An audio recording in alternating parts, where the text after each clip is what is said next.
Welcome, everybody, back to virtual land. So excited. Anyway, doing it a little bit different today. Got AJ in person here with me today now that we're back home. And since AJ is my guest, I will be hosting the show today. Or at least that's what the script says. What actually happened is Mike lost another bet behind the scenes and you guys just didn't see it. So now it's my show. Anyway, not the point. We're going to get going on with the show. Got a good episode on today. Going to be talking about Buccos. Going to be talking about the XFL. Going to be talking about hockey playoffs. And we are going to be talking about, I believe, along with the NBA as well. Sorry, that's the one thing I was forgetting. Got a lot of NBA news to cover. So I believe first Mike has some words to say. Seems a little salty over there, so we're gonna let him go. Let him cook here for a minute.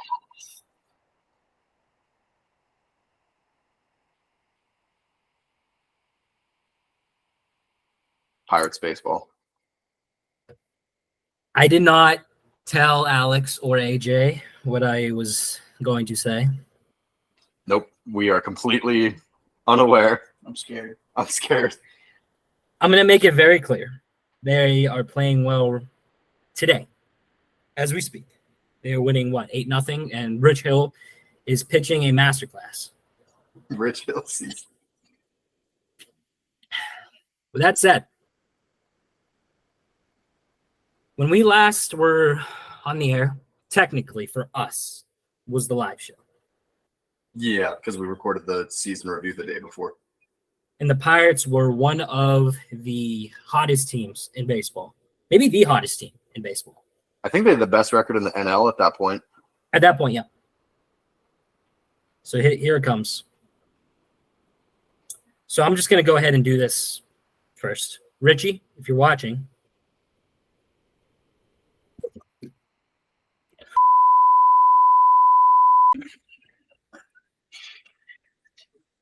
No. No. Take my credit card. I don't care. What happened? How this was supposed to go. What happened? Not how this was supposed to go. During the live, we had it all planned out. During the entire live, this was the Pirates. This was the Pirates playing baseball. This was it right here. You see this? Oh my God, I hit the ball. You want to know what it was during this losing streak? What the Pirates were? Go!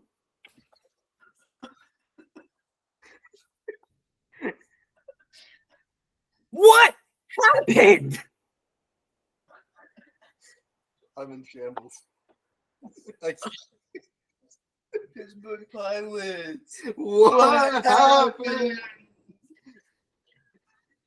The night of the live, the Pirates lost to the Rays 8-1. Okay, the Rays are a legit team. That's fine. They're fine. Like 30-9 right now, or something like that. Yeah. Then on that Thursday, the Pirates lost 3-2. Again, close game. It's fine. Then the game I went to at PNC Park, May 5th, they lost to the Blue Jays 4-0. The offense did not exist. By the way, Alex, I love our new intro and our new logo, by the way. Just want to say that. Yeah. Beautiful. Awesome. Just want to say that. And by the way, I told Alex, I said, whatever you do, do not worry, but just remember I'm the editor. Does it make sense now, Alex? It really does make sense now.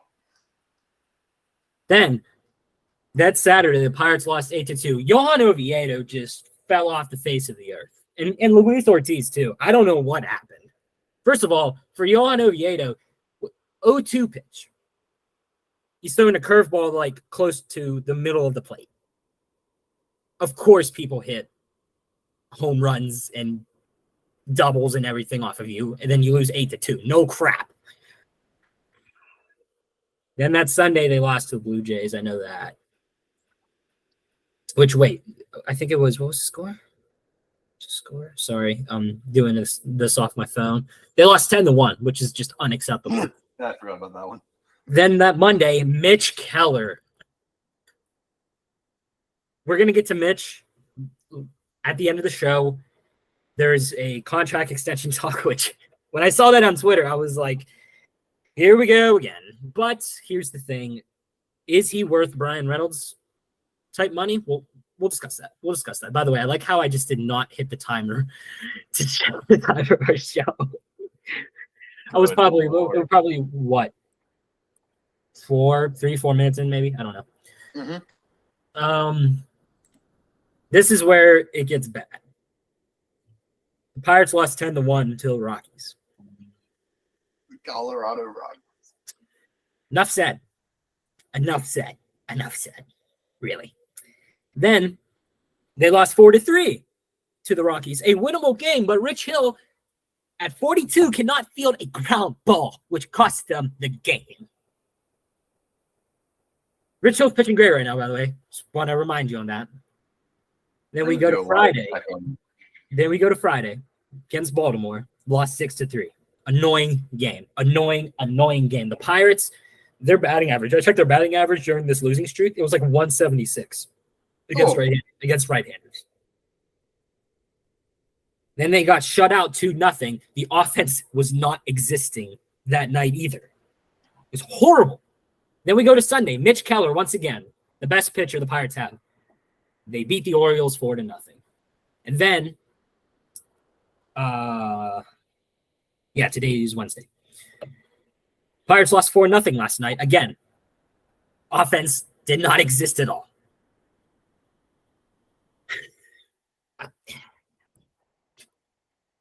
You know, I can accept a losing streak while everybody else is losing, and they're still above 500. They are. They're 22-20 right now. They're about to be 23-20. Second in their division. Which I have a division board. It's too far away. You can't see it, but I have a division board with everything from before today's game Rich started. Hill, 6 innings, 7 Ks. Pretty solid. Pretty solid game. That's pretty solid. But as of right now, with like batting stats, I got him.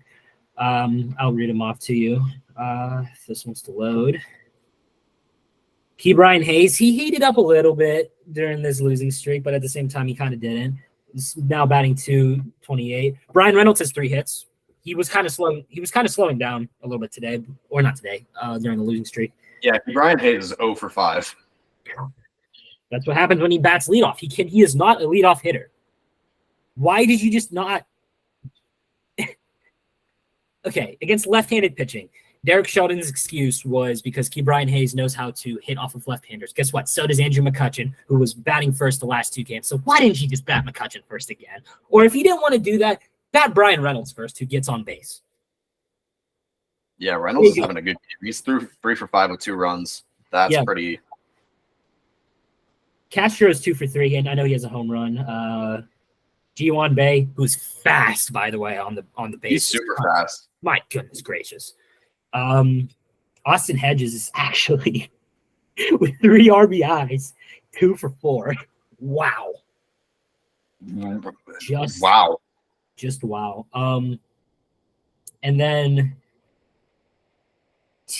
Carlos Santana, he's sucking right now. But now here's the go back to playing guitar. So this is what I want to say right now before I just, like I said, I can accept a losing streak, like for now. But what I won't accept is when your offense is not doing well right now, it's not popping off, and you have guys in the minors like Henry Davis, Andy Rodriguez, who are starting to heat up right now, who can hit. Same thing with Nick Gonzalez, who's a middle infielder, who's a right-handed batter. All these guys can hit right-handed. And you won't call them up because you think because they need more catching minus Gonzalez. If that's the case, don't put Henry Davis in right field because that's what they did in Altoona. That's what's like. Okay. Even we'll say, how about this? I think you got to send down to Capito Marcano, who's not doing so well right now. I agree, yeah. So then call up Andy Rodriguez or Henry. You don't have to put a catcher, have him DH, and then put McCutchen back in the outfield. There you go. It's true. There you go. And then you have a third catcher. So, God, my head hurts. Despicable. My head hurts. Mine's the fact that they're winning 8-0, obviously. Yeah, cold streak's over. They're back. I mean, to be fair, we're back.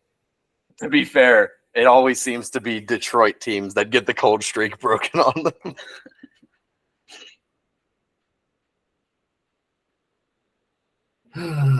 Man, my head hurts. All right, let's get to a topic you might want to talk about while you're on baseball still before we push through. Do you think Mitch Keller deserves Brian Reynolds type money?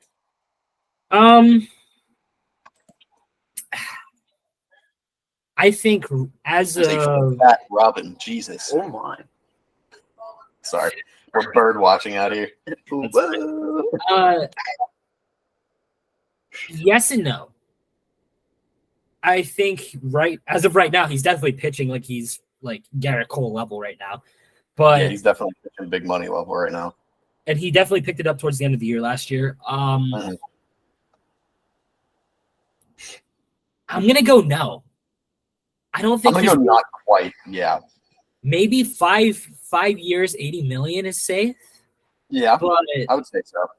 I don't know. I don't think he's How old is Mitch? Because He's what, like 27. something like that, 27. The difference is that Brian Reynolds is the Pirates' best player, and to keep your best player, you had to pay him that much money. Mitch Keller is not the best player. He's the best. He's their best pitcher. Minus. Yeah, but he's not contending for going up near biggest contract in Pirates history level. Maybe around Key Brian Hayes level money, I would say.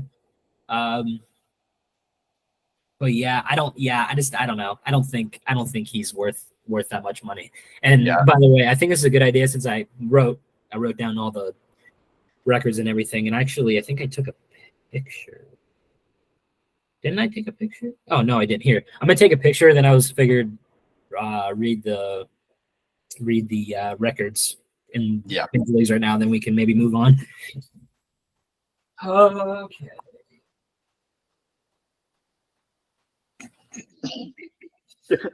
Man, first show back on Zoom. It's definitely an interesting one.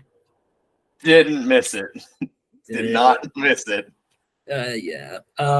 Okay, so for the AL East, which is in my opinion, the best division in all of baseball, the Tampa Bay Rays are 32-11 in first place. Yeah, that's crazy. That's nuts. Followed by the Baltimore Orioles, who's 27-15, who is 4.5 games back on the Rays. The Blue Jays are 24-18, 7.5 games back. The New York Yankees are in fourth place. You love to see it. 25-19, 7.5 games back. And then in last place, the Boston Red Sox, who are actually on the Pirates level, 23-20, 9 games back. So, yeah, go ahead. Essentially, the AL is pretty loaded right now. I'd say in that division, there's a lot of bad teams in the AL right now. So I wouldn't say they're loaded. That division is pretty loaded, though. But that division is definitely loaded. Did you see that stuff with Aaron Judge and the Blue Jays bench? No, I didn't, actually. They were, like, tripping at Judge for some reason. Judge was like this. Then he, like, looked over to the bench. Next pitch, he hit a home run. And then the Blue Jays – and they kept tripping back and forth. No bench is cleared, surprisingly, but they kept – chirping back and forth. That was interesting. It's like whatever. I'm gonna run through these real quick. The AL Central, not a good division. Minus the Minnesota Twins, who are 24-19, followed by the Detroit Tigers, who are 19-21, who are about to be 19-22. By the way, I want to say this with the losing streak, it's not let's go Buccos. It's let's go Bucco. God. And then the Cleveland Guardians, who on my board is still the Cleveland Indians. Whoopsie. 19-22, 4 games back. Then the Chicago White Sox, 15-28, 9 games back. They were projected to be one of the best teams in the AL, and they're like one of the worst this year so far. And they fired their coach last year, who was atrocious. Like, whatever. The Kansas City Royals are atrocious, 13-31, 11.5 games back. All right. The AL West. This is where it gets funny. The Texas Rangers are 26-16. Houston Astros 23-19, the reigning champs, 3 games back on the Rangers. Los Angeles Angels, 22-21, 4.5 games back when they have Shohei Ohtani, who's going off right now, and they have Mike Trout. Whatever. Seattle Mariners, 21-21, 5 games back, and the worst team in all of baseball, the Oakland Athletics. They're so bad. They're so bad. 10-34, 17 games back already. We're in May. They are so bad. The season started last month. What? We are nowhere close to Bucktober yet, baby. Man. All right, and then the NL East, the Atlanta Braves are 26-16, leading that division, while the Marlins follow 21-21, 5 games back. This division's not good. The Phillies are 20-22, 6 games back. This surprises me. The New York Mets, 20-23, 6.5 games back. That is shocking. Yeah. And then the Washington Nationals, who are a bad team in my opinion, are 18-24, though 8.5 games back. Though that's not. Yes, that's below 500, but like for the last place team, that's not the worst. That's not like Athletics worse. We're not 17 games behind, yeah. Exactly. And then the NL West, of course, I'm leaving the Central for last. The Dodgers, first place, 27-16, while followed by the Diamondbacks, who are 3 games back, 24-19. San Diego Padres, 20-23, 7 games back. That's kind of shocking because they loaded their team. They got Machado, Tatis, Cronenworth. They're a good team, but like the record's not showing. San Francisco Giants, I haven't really heard about them that much this year so far. 19-23, 2.5 games back, and then Colorado Rockies, 18-25, 9 games back. They're pretty bad. Now the NL Central, the Pirates are no longer in last place, deservedly so. Milwaukee Brewers, 24-18. The Pirates, as of right now, are 22-20 until they beat the Tigers. Obviously, they'll be about. If the Brewers lose, they should be about a game and a half back. Chicago Cubs are 19-23, 5 games back. Now, here's the thing. If the Cubs lose today and the Reds win, the Reds will jump in third place as they are also 19. Oh, wow. And honestly, this is pretty shocking, too. One of the most shocking stories in baseball of records. The St. Louis Cardinals are 17-26, 7.5 games back. You love to see it. All right, that's enough of my baseball talk. Whew. Man, that was a lot. Interesting. Considering we're only in May. Yep. It's definitely interesting. So, you got anything else to add about baseball, Alex, or AJ? AJ, who does not like baseball. I'm not a baseball guy. Yeah, it's not for me. Next, are we? I'm going to get a prime. Okay. We're gonna start talking about, since me and AJ both like football, we're gonna start talking about the XFL. Perfect. For the fans, probably not many of you. We're gonna talk about the XFL. We're gonna start with standings from the regular season. The North, which I'll tell you right now, is much more loaded than the South. The standings, since there's only 8 teams in the XFL, there are 2 divisions, the North and the South. In the North, DC went 9-1, won the division, clinched championship berth. They were very good, especially with that defense led by Greg Kill-the-Head Williams. Second place, Seattle Sea Dragons went 7-3, led by yours truly, Ben DiNucci. St. Louis Battlehawks, who were rocking with AJ McCarron before I believe he got hurt, also went 7-3. They just missed the playoffs, and then the Vegas Vipers went 2-8 with, I believe, Luis Perez, who no one cared about. Couldn't tell you a single quarterback from the South Division, so we're just going to go through their records. Whoa. Kurt Benkert. Oh, that's right. Falcons and Packers legend. Yes. Played for the Brahmas, but he got hurt 2 games in. So the South won by Houston Roughnecks. They went 7-3. They were undefeated at the same time as DC for the first good bit. I want to say they were both 5-0, and then Houston kind of fell off. They were 6-0 in their division. They didn't lose a single divisional game. Then Arlington Renegades barely snuck into the playoffs at 4-6. San Antonio Brahmas went 3-7, and the Orlando, I think, Guardians guarded absolutely nothing, went 1-9. So that made for 2 semifinal matchup games. The first being between the Arlington that is the week 1 scores. Where's the playoffs? Arlington Renegades versus Houston Roughnecks. The Renegades won the game 26-11, showing that Houston ended up being massive chokers. and then DC clapped DiNucci and the Sea Dragons 37-21. And then championship, the microphone almost just fell off the table. The DC Defenders lost in the championship to a team with a losing record in the Arlington Renegades 35-26. Disgusting. Very disappointed in my DC team, but upset, baby. you know Upsets how it for the is. win. All right, so we're going to go ahead and go through some player stats as a plane absolutely shakes the entire house right now. AJ, don't say it. But we're going to go through some season stats if the website decides to load because garbage. There we go. Your man himself, Ben DiNucci, played all 10 regular season games. He completed 64% of his passes for 2,671 yards, 20 touchdowns, and 3 interceptions. AJ McCarron was a bit more efficient, completing 68% of his passes for a little bit less yardage, 2,150, but he threw 24 touchdowns to 6 interceptions. He took 28 sacks this season. Oh, my God. He got mauled. Followed up by Jordan Tiamu. I don't know how. He threw for like 90 yards each of the first 4 games of the season. But he ended up throwing for 62%, 1,800 yards, 14 touchdowns, 3 interceptions. Pretty efficient. A long of 86, which is pretty crazy. He only took 6 sacks this year. That's pretty impressive. AJ McCarron, by far the most sacked, ahead of Quentin Dormady, who had 20, and Jack Cohn, the Wisconsin quarterback that got absolutely rocked in their game against Ohio State in 2019 in the Big Ten Championship.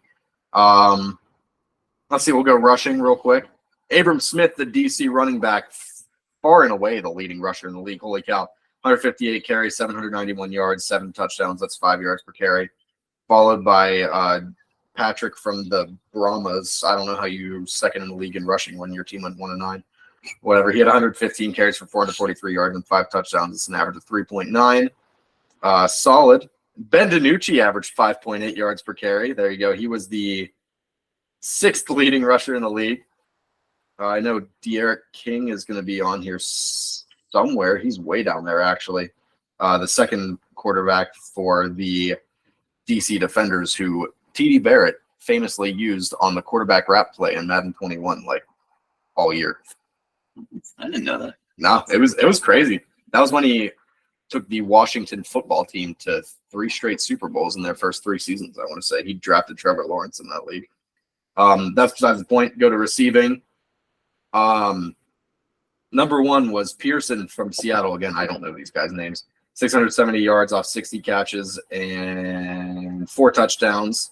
We'll go through some of the top guys here. Butler from the Battlehawks, 599 yards, 51 catches, 8 touchdowns. Cody Latimer, tight end for the Orlando Guardians, 50 catches, 593 yards, and 4 touchdowns. And probably the most notable name on this list, Josh, I love smoking weed. Gordon had 38 catches for 540 yards and 4 touchdowns, which was a pretty solid season. I thought he was honestly going to have a better season than that, but yeah, a little disappointing for his standards. Not bad. I mean, compared to his 1,600-yard season with Brandon Whedon at quarterback, yeah. Some defensive stuff. Let's see here. These guys, I don't know any of these guys. Let's see here. Jordan Williams led the league in tackles, the linebacker for the, what team was that? That's the Brahmas, 38 solo tackles, 51 assisted, 89 total tackles, 12 TFLs. Is a pretty solid season. Interceptions, led by Ajeen Harris of the Houston Roughnecks, had a pretty solid season for himself. He had 5 interceptions? Yeah. Michael Joseph of the DC Defenders was tied for second with 4 interceptions. He had like 3 in the first 2 weeks or something like that. It was pretty crazy. He also returned 2 of them for touchdowns. Yeah, he had 2 pick sixes. That's right. That was the most in the league. Only 2 other players, it seems like, had defensive touchdowns in the entire league. So pretty interesting first full season for the XFL since the 2020 season got cut short due to COVID. technically, it is the second full season. When they Oh yeah, you're right. originated in 2001 when Vince McMahon tried to script football. Yeah. Now The Rock owns it, which is very interesting to think about. Though if the pandemic didn't happen and Vince McMahon still owned it, Mike Miller probably would still be with the New York team. Oh, the New York Guardians, I want to say, yeah. Yeah. And well, but it's okay because 2022 Grey Cup champs. Shout out to the Toronto Argonauts. Mm-hmm. Fantastic season. Do you want to go basketball next, or do you want to go hockey? I mean, we can do basketball, but is there anything else you guys got for the XFL? Like opinion? No, like how about this? Like how about this? Like overall, what were your overall thoughts? And by the way, I like how Alex is hosting the show and I'm asking the question. But what were you guys' overall thoughts on the season, really? I didn't watch a lot of games. I watched DC's first game. Almost just dropped my phone. I watched DC's first game, and it seemed interesting. Shout out to the beer snake that DC has that the security guards really tried to get them to get rid of, but they refused. It was really cool. I think the environment was pretty awesome. It's obviously a great way for players who can't quite make it to the NFL to redefine themselves and maybe end up getting on an NFL roster. So I thought it was a pretty good season, pretty successful. Would have loved to see DC win that championship, but other than that. Yeah, I mean, for an opening season, like it wasn't bad. I think for a first season, that's all you can expect. I mean, the games were entertaining. They were really sloppy. There were a lot of turnovers and just missed tackles. Like things you wouldn't see in the NFL. More things you'd see more like college. So it almost to me feels like college 2.0.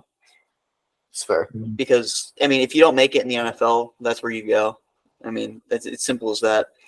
It leads to sloppy football, but at the same time, it's also entertaining. The games are pretty high scoring for the most part. The fans seem to like it a lot too. Yeah. They get really good response. The stands are pretty packed in most of these games. Yeah. I think there's only good things to come from having two football leagues. Absolutely, I agree. Sorry, I was watching a clip on the Pat McAfee show, but by the way, he's moving to ESPN. Yeah, that's right. That's crazy. Yeah, that is crazy. Jeff Passan was on the show today. I was trying to see if Pat McAfee was complaining about Bob Nutting not paying his players, though he just did. But I watched that later. But yeah, so you guys want to move on to basketball or hockey? It doesn't matter to me. We can go basketball next. I'm cool with that. All right. Okay. So I'm just gonna do the Western Conference Finals and the Eastern Conference Finals for right now. I mean, if you really care, if you're watching this and you really care about the entire NBA playoffs, then just look it up. We talked about it a little bit when the Hawks were in. Of course, they were out right away. But yeah, so for the Western Conference, the Denver Nuggets and the LA Lakers. Lakers, what happened? They lost 132 to 126 in game one. The Lakers, I didn't watch the game, but from what I heard, the Lakers did not play well at all. That's all I know but they just did not play well at all. So that. But the Eastern Conference Finals is actually tonight between the Miami Heat and Boston Celtics. That's going to be a good series. This is two good series. By the way, this is a rematch of the bubble playoffs. Actually, this was the semifinal games in 2020 when there was the bubble. Looking at this, I want to say I'm gonna go with the Miami Heat. Probably. Okay, what I want is the Celtics versus the Lakers. Because I wanted to see the series because that used to be a hot series back in the day. That's true. What I think is going to happen, honestly, man, maybe the Nuggets and the Heat. The Nuggets looked good against from what I've heard. And by the way, it's official. The Pirates have won 8-0 with five with multiple hits, Hedges 2 hits. Hill, terrific. 6 innings, 7 Ks. Castro homered. They're now 23-20. Now, I know what I said in the beginning, but that performance. Let's just do it. Buccos! Let's go, Boros! Buccos! All right, enough of that. Yeah, but overall, I think champions this year, even though they're the 8th seed, I think it's going to be the Miami Heat, man. Jimmy Butler is looking really good right now, and he's looking out. He's going to be coming out for blood. He's going to be coming out for the 2020 NBA Finals when he played just tremendous, but the Lakers were victorious. But yeah. By the way, you want to talk about Ja Morant, man? Well, Oh yeah, Ja Morant. That's something we do need to talk about real quick. He just does not care about. He just does not care about his career, man. He doesn't. Flashing a gun on Instagram, right? Again, the second time. He has been, I believe, indefinitely suspended from all team activities as it currently stands. So, Ja Morant, I don't know, dog. I don't know what to tell you. It's just a character thing at this point. It's a character thing. Nobody can fix it but him. They can penalize him all they want, but it just comes down to him getting his act together. It really, yeah. I mean, it's true. Yeah. There really isn't that much to add on to that. Really, you just got to get your act together. Yeah, got some coaching changes. That's great. Ones. Yep, that's right. You want to go ahead and get that? Surprising ones here. Milwaukee Bucks fire Mike Budenholzer after 5 seasons on the job. Believe won them a championship 2 years ago. Got them to the conference semifinals last year or something like that. Yeah, something like that. Yeah. Sixers fire Doc Rivers after 3rd straight playoff loss. These are surprising. These are all surprising, by the way. Doc Rivers one doesn't surprise me. The Phoenix Suns fire Monty Williams, though, after, I believe, 3 straight first-round exits from the playoffs or something like that. At some point, you gotta have a conversation about that. Yeah. And then this one isn't as surprising because I don't think they've done that well this year, or at least it's the most recent one and not one I've heard about yet. But the Toronto Raptors have fired Nick Nurse. So he is out as well. So some big teams with some major coaching changes here. Yeah, and speaking of the NBA, the San Antonio Spurs have the first pick in the draft as they won the lottery. And we'll get to the lottery. We'll get to the lottery with the NHL here pretty soon. With who won the sweepstakes for Connor Bedard. But yeah, with the playoffs, that's really all I have. But there's also something with the Warriors today I wanted to mention, and unfortunately, my dad had Colin Cowherd on, and he was talking about Draymond Green. He says he likes Draymond. Really, with Draymond's attitude and how old he's getting, I don't know how you bring him back, man, after the incident he did with Jordan. I think his name is Jordan Poole or whatever. I think his name. Yeah. I don't know how you bring him back. I don't know if you can. I would move on. I would honestly move on from Draymond. That's just my opinion, but that's fair. But is there any NFL things that happened in the last 2 weeks? I mean, that I can think of. Zadarius Smith got traded from the Vikings to the Browns. Yep. Oh, yeah, I mean, that's good. It's good for the Browns. It gives them somebody across Myles Garrett. Myles Garrett, for sure. But that's kind of it. NFL's been pretty quiet recently. Yeah, I mean, after the draft, after Rodgers finally got traded. Yeah, Lamar and Jalen Hurts both got paid. Yeah.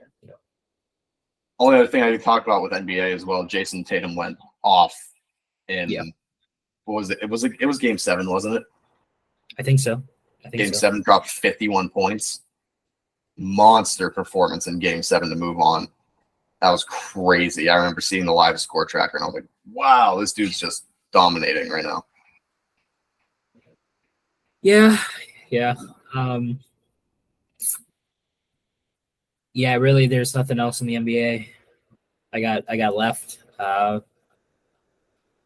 So you want to move on to hockey? The last thing we got? Yeah, I was gonna say I got hockey stuff pulled up. I'm ready to talk about some hockey because interesting to say the least. We're gonna start with conference standings first. We're gonna talk about all the playoff teams and all their records. And we'll start with the Western Conference since we're here in the East Coast. We'll switch it up a little bit. So Western Central Division, The Avalanche ended up taking the division at 51-24-7, 109 points. Dallas Stars came in second, 47-21-14 with 108 points. Then the Minnesota Wild, 46-25-11, 130 points. And then the Winnipeg Jets, 46-33-3 with 95 points. Then down to the Pacific, Vegas, the Golden Knights ended up taking the division at 51-22-9 with 111 points. Edmonton Oilers, second place, 50-23-9 with 109 points. So they were actually pretty close in that race for the division. Then the LA Kings, of all teams, went 47-25-10 with 104 points. And the Seattle Kraken, 46-28-8 with 100 points. And then over to the Eastern Conference, the Atlantic Division, the record-breaking Boston Bruins went 65-12-5 with 135 points. I believe that is franchise record for wins and league record for points in a season. Yep. Toronto Maple Leafs second place, 50-21-11 with 111 points. That's a very respectable season. That's just, there's no comparing to 65 wins in a season. Tampa Bay Lightning 46-30-6 with 98 points, and the Florida Panthers with 42-32-8 with 92 points. Down to the Metro, Carolina Hurricanes went 52-21-9, 113 points. New Jersey Devils 52-22-8, 112 points. Another very close race right there. 1 point separating those two teams. New York Rangers 47-22-13 with 107 points, and the New York Islanders 42-31-9 with 93 points. The Pens missed out of the playoffs by 2 points, which is horrific. So that's the lineup for the playoff teams in the NHL this year. And the current matchups, we'll start with that. The conference finals are between the Dallas Stars and the Vegas Golden Knights, and the Florida Panthers and the Carolina Hurricanes, which is so bizarre. The Devils beat the Rangers in round one, and the Hurricanes beat the Islanders. The Islanders then beat the Devils to get to this point. The Panthers beat the Bruins in 7 games. It's just absolutely crazy. Came back down 3-0 in the series. And the Maple Leafs beat the Lightning before losing to the Panthers to get the Panthers to the conference finals. Then on the Western side, first round, Seattle beats Colorado. Dallas beats, who's that? The Wild? Yeah, that's Minnesota. And then Vegas beats Winnipeg, and Edmonton beats LA. And then Dallas beats Seattle in 7 games, which is a crazy series. And Vegas beats Edmonton. So some pretty interesting matchups. AJ, I know you like hockey a little bit, and you're a fan of Seattle. So yeah, I'll get your opinions on that. I like Seattle a lot. I just recently got into hockey. I don't keep up 100% with the games, but I'll look at the scores and everything. Seattle blew my mind this season. I did not think a second-year expansion franchise would get this deep into the playoffs. I didn't even think they'd make the playoffs. First year as a team, didn't they? I think so. Or they were close. They made it deep into the playoffs. I want to say they won the cup in their first season as a team. They might have, but that's very rare for it's an expansion rare, yeah. franchise. So for 2 back-to-back expansion franchises to go deep into the playoffs, insane. And honestly, I think Seattle's only going up from here. I think they're going to get even better. The core is all young. That's great. Speaking of Seattle, Penguins management, absolutely terrible. Sent Jared McCann to the Kraken in that draft. Yeah. Don't get it. It's fine. They've made some questionable decisions the last couple of years. Yeah. Pittsburgh management. Hey, speaking, you just reminded me about the NHL lottery. Oh, God. Poor Coyotes, by the way. They missed out on the Sidney Crosby sweepstakes years ago. Then they also missed out on the Connor Bedard, because Connor Bedard, as of right now, is projected, obviously, number 1. This pains me to say, the Chicago Blackhawks. CM Punk, the team that we lost to when we needed to win to make the playoffs. Whatever. They're gonna. Connor Bedard's gonna be great. and Blackhawks will probably be great. Whatever. This is whatever. That's all I can say for now is whatever. I don't know. This is just me. I hate leagues that have draft lotteries. Really? I personally do not like them. Well, wait. Now the MLB just did the draft lottery because the Pirates are the number one pick. So the NFL's the NFL's the only one that doesn't do the lottery. Yeah, I honestly prefer that. Me too. It I mean, doesn't make sense for the worst team not to get the best pick. Yeah. And it doesn't make sense for a team that just missed the playoffs to even have a chance at the first overall pick. That would be in the year Trevor Lawrence was getting drafted. That would be like the Steelers. They were first round exits, so they would still have a chance at the first overall pick. That would be like them getting Trevor Lawrence if they won the first overall pick. To me, that doesn't make sense. Yeah, right like after a playoff team or like a brink playoff team. Yeah, should never be in odds to get the first overall pick. And maybe that's just me because I'm an NFL guy. Like that's my favorite, and it just makes the most sense. But it makes more sense from like a trade like perspective too. Because like before the lottery, it's like, oh, well, you can have our first round pick, and yeah, because you can project a pick's value exactly. And even after like the season's done, until the lottery happens, you don't even know what pick you have. And I don't like that personally, because then it leads to like this, where like the Coyotes were the worst team, so they should have the first overall pick and they should have Connor Bedard, but they don't. It's the Blackhawks. Like the Coyotes have the 6th overall pick and they were the worst team. For them to even be out of the top 3 is insane. Yeah, I agree. Yeah, I agree too. I didn't even look at it that way. That's definitely an interesting way of looking at the lottery. Even though for the Pirates, I mean, I'm happy with the MLB one for now. For now, because the Pirates.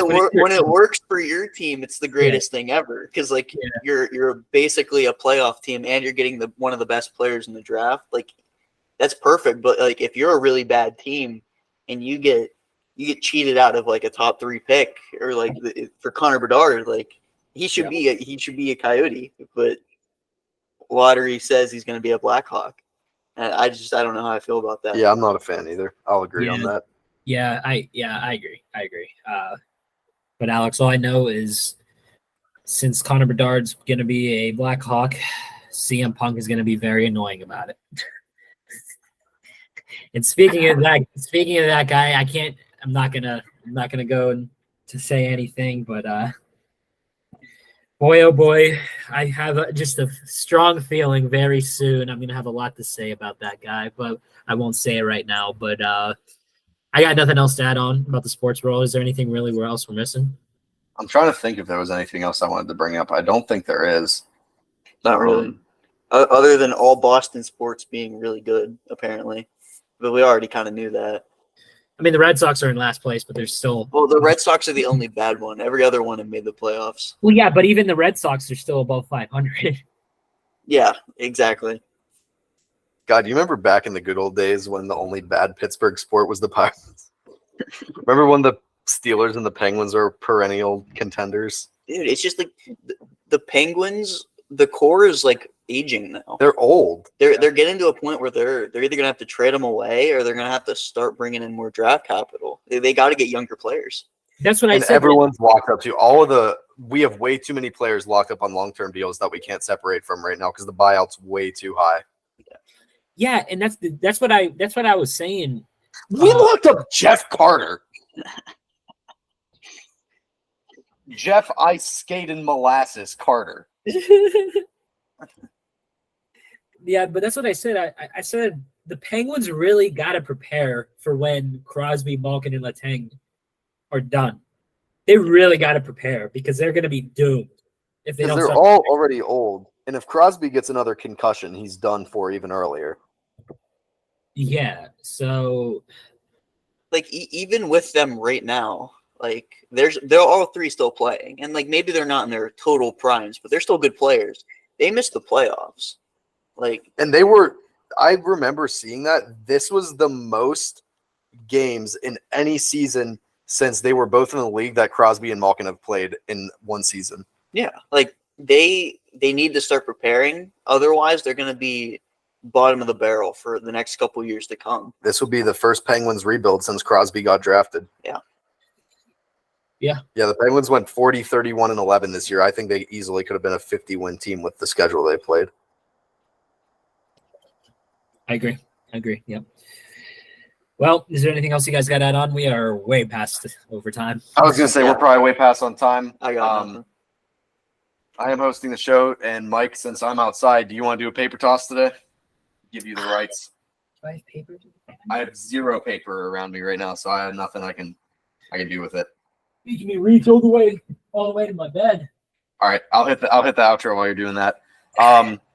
First week back on Zoom. First week back after our week-long hiatus to get set up from summer break.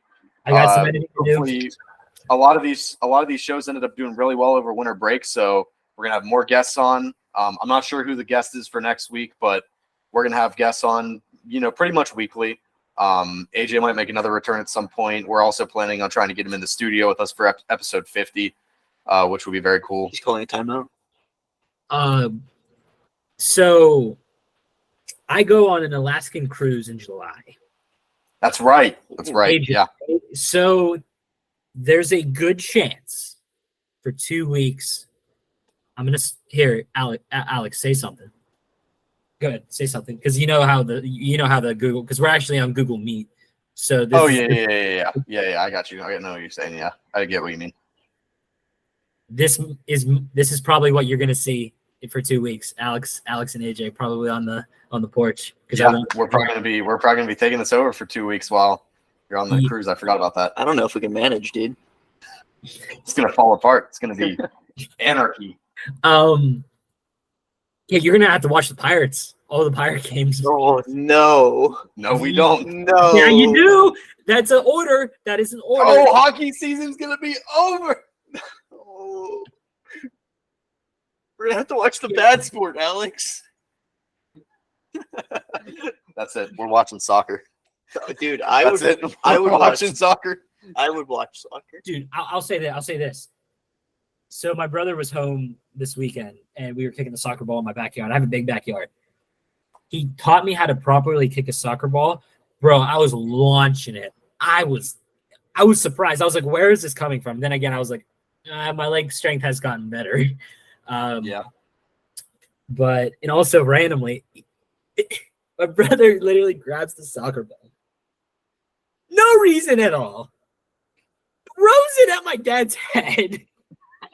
It's not Bryce. It says nothing. It says nothing. Got hit in the I was crossfire. like, what?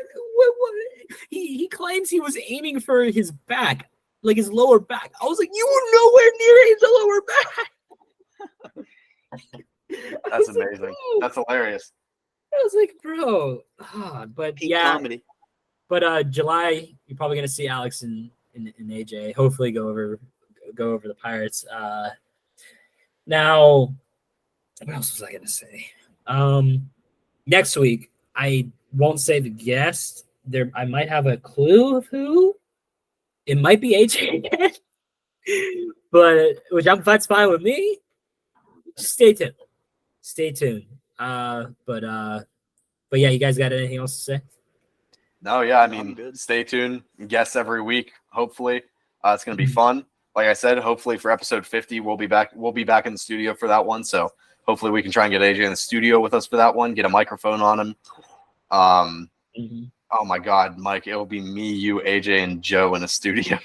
Oh dear Lord! That just sounds like chaos. Speaking of which, hopefully a Joe cameo in this show every once in a while for the Zoom ones. That'll be sick. Yeah. By the way, if we can get Joe to exist in the Tailgate Talks cinematic universe during the summer, then we'll definitely do it. Yeah, I got two more things actually. Next week, I will be 20. And if you know me, with everything I've been through, it's more of a hallelujah. I'm finally out of my 10s and into my 20s. But yeah,